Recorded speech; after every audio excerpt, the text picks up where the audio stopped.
New day, new brief. Let's get into it. Russia seems to have entered the era of the new Cold War, not only with the United States, but within the country. The Oscars are always dramatic, but this year, they overdid even themselves. Meanwhile, Russia is struggling. I mean, it's always struggling these days, but it's really struggling. And there was also a drone debacle between Russia and the United States. With that, hi, my name is Yulia, and you're watching The Brief, where we talk about everything that happened in and around Ukraine in the week thus far in about 20 minutes. Let's go!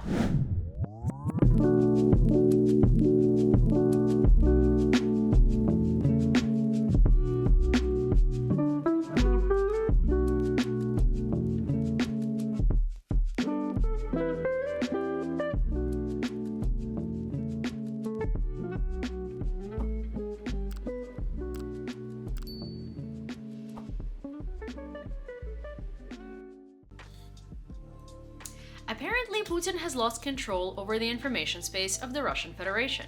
Let me explain. Analysts note that, judging by the words of the spokeswoman of the Ministry of Foreign Affairs of Russian Federation, Maria Zakharova, there is struggle within the inner circle of the Kremlin. And the Kremlin itself has lost centralized control over the Russian information space. And Putin obviously can't fix it now. We cannot repeat the Stalinist approach to creating a modern analog of the Soviet Informbureau. And the reason for such statements, according to the analysts, is precisely the struggle between the Kremlin elites. And the struggle is evidenced in the fact that for the first time since the beginning of the full-scale invasion, Putin is leaving Russia. Well, I mean, technically he believes he's staying in Russia, but he's going to the occupied territory of Ukraine. He'll be visiting Crimea on March 18th for another anniversary of reunification. Occupation, annexation, tomato tomato. And one of the biggest struggles of all is between Putin and Prigozhin. Apparently, Putin's entourage asked him to tame the owner of the PMC Wagner, Yevgeny Prigozhin himself. The tension between Wagner PMC's head and Kremlin elite has risen, while Wagner's authority has also risen. The first problems allegedly appeared during the Russian campaign in Syria and only intensified during their campaign in Ukraine. Prigozhin's criticism of the General Staff Chief Valery Gerasimov and also of the Defense Minister Shoigu embarrassed the Russian elites and also undermined their credibility in the eyes of the Russian people too. Not that anyone cares what the Russian people think, but they do. Apparently, the execution of a mercenary with a sledgehammer, which has since been debunked, but alas, was the last drop for them, as the representatives of the system believed that they should have a monopoly on punishment, only in Russia. And it probably doesn't help Prigozhin in this struggle that Wagner lost more than half of its recruits in Ukraine and cannot recruit anymore. And by recruits, I mean prisoners. And he likely lost his privilege of recruiting from said prisons due to his disputes with the Russian, privileged elite. And he's allegedly now trying to recruit from Russian universities in Career Week. I'm sorry, this is just funny. Awful? I don't know. But anyways, boohoo, he will likely have to reduce his activities in Ukraine. And as if the Cold War between the two military powers in Russia wasn't enough, there is an actual Cold War, it looks like, with the United States. The US breaks record of negative attitudes towards Russia. The number of Americans who have a negative view of Russia has reached an all-time high. 90% of people, 59% of whom marked their attitudes as very negative. That might be higher than the actual Cold War. And 56% of them believe that the war between Russia and Ukraine, actually Russia's aggressive invasion of Ukraine, threatens US vital interests. Hi, just a gentle reminder to like this video, leave a comment, subscribe to my channel, and turn on all of your notifications, and I will be super grateful, and I will be even more grateful if you check out yulia.com for amazing merch that I created with 5 fantastic artists in support of the armed forces of Ukraine. And if you'd like to support me and my journalism, don't forget to sign up for my Patreon, where you can vote to which specific causes those profits go every month, have Zoom calls with me, and vote on the content that comes to the channel next. Anyways, thank you. And on that note, we arrive to the actual war in Ukraine.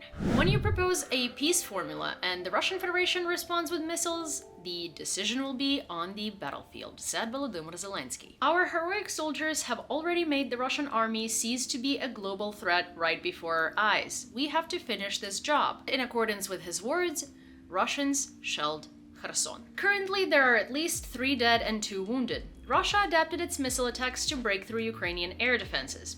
The Russian Federation uses a combination of subsonic cruise missiles, Kinzhal high-speed aeroballistic missiles, and possibly decoys and other countermeasures. Also, over the past 6 months, there has been a tendency to increase the intervals between missile strikes. More missiles are used at once within those intervals, making it difficult for defenses to intercept them all. And that's how Russians do everything, with deception and cruelty. But some of those deceptive and cruel people have turned up in another world, I guess? Alexei Danilov said that the outskirts of Bakhmut are littered with the corpses of Russian occupiers. A huge amount of filth that flooded our territory is being dug up there. As Colonel General Syrsky reported, all the alleys and the area around the city are littered with the corpses of Russians and Wagnerites. They lie like no one takes them away because no one needs them. It's interesting because those Russians, they go to fight for their motherland. The mercenaries go to fight for a big paycheck. And at the end of the day, those ideas that are being put in their head that they're defending are worth nothing to the people who put those ideas in their heads, because those people don't even care to bring them back home after they've fulfilled their duties to the motherland. And that's the essence of Russia, if I've ever seen one. And this is a vivid example of how Ukrainians and Russians are different and why we want to have nothing to do with them. And in the meanwhile, the European Commission is going to release its first assessment on the fulfillment of candidacy of Ukraine to the European Union in May. And it looks like several blocks have already been completed, but there's still little hiccups, which I have no doubt we'll be able to fix. And while the European Commission is looking for a bright future for Ukraine, the Oscars are not so much. Here is one of the biggest pop culture scandals that involves politics and the war, no matter how much the Oscars don't want to admit that, happened this week. At the Oscars, the documentary film about Navalny, the Russian opposition leader, the only opposition leader they have, won an Oscar. But Volodymyr Zelensky was not allowed to speak at the Oscars about the war in Ukraine because it was too political, while a film about Russian opposition leader with ties to white supremacy who has used ethnic slurs and condoned the invasion of Crimea, but I digress, was not too political, and his wife, who sat on stage, did not mention the war in Ukraine a single time. But anyways, in the category of documentary films nominated for the Oscars was also a Ukrainian film called House of Splinters about the Ukrainian orphans who were living at the front lines and how they survived, which, in my humble opinion, deserves an Oscar way more than a movie about a white supremacist who just happens to be the only political opposition Russia has. But, you know, the Oscars know better. Ukrainians are outraged, and I will expand on why in another video. And with that, we're gonna move on to some more positive news coming out of Ukraine. Well, actually, out of Antarctica. To mark the 160th anniversary of Vernadsky's birthday, an art installation was presented in Antarctica. A large-scale art installation, House of Memories, appeared at the academic Vernadsky station for the first time. This is a creative reinterpretation of an old British tank around which the outlines of a native Ukrainian house are created from metal. Information boards with interesting facts about Ukraine and even artifacts in epoxy resin are placed around the house. Coal from Donbass, a vyshyvanka, a motanka doll, a spruce branch, and etc. Academic Vernadsky was from Ukraine. He's considered to be one of the founders of, I'm gonna have to read these names, geochemistry, biogeochemistry, and radiogeology. And since we are on the topic of ice-cold places, let's move on to Russia. Moscow requested an open meeting of the UN Security Council. Why? Well, here it is. A beautiful topic. Russophobia as a factor preventing the search for long-term and sustainable solutions on the Ukraine crisis. Yeah, because it's not the bombs flying into Ukrainian households and the Russian aggression that's preventing a long-term and sustainable solution. It's Russophobia.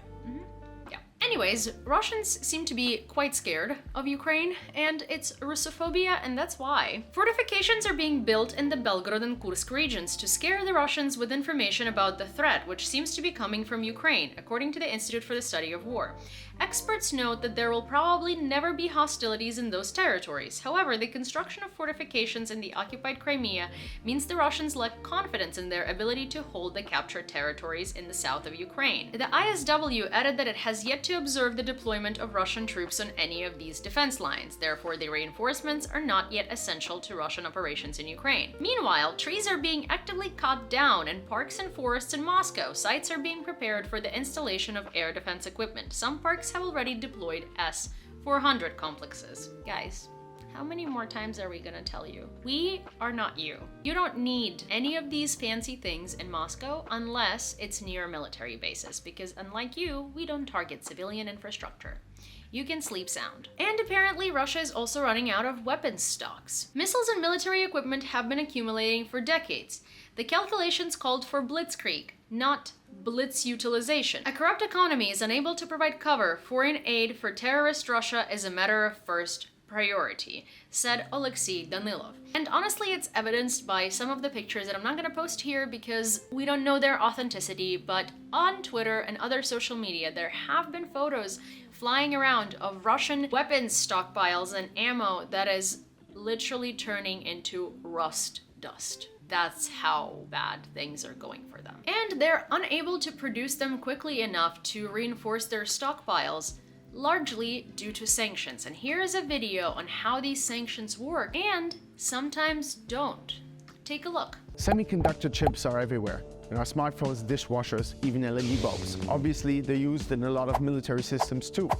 So no chips, no war, or at least not so much. That was one of the ideas behind sanctions imposed on the Russian Federation after its full-scale invasion of Ukraine in February 2022. But is it working? Yes and no. Russia is using intermediary countries like China, Armenia, Turkey, and Kazakhstan to bypass the rules.